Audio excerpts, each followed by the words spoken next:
আসসালামু আলাইকুম বন্ধুরা, কেমন আছো?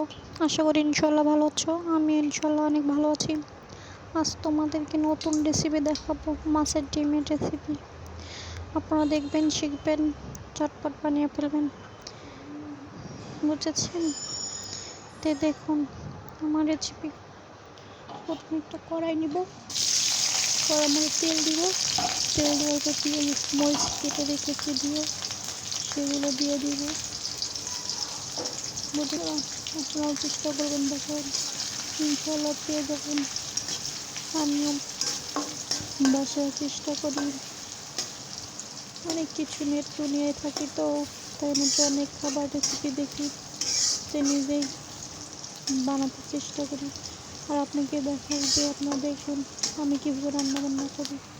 আপনারা দেখুন, দেখে শিখবেন, ভালো লাগবে। সহজ পদ্ধতিতে গ্রামীণ জীবনে মাছের ডিম আমি রেখে দিয়ে ধুয়ে সেগুলো মরিচ দিয়ে একটু ভাজা হয়ে এলে মাছের ডিমগুলো দিয়ে দেবো। আপনারা দেখতেই থাকুন, তাহলে বুঝতে পারবেন। ধন্যবাদ বন্ধুরা, আমার পাশে থাকুন, আমার চ্যানেলটা সাবস্ক্রাইব করুন।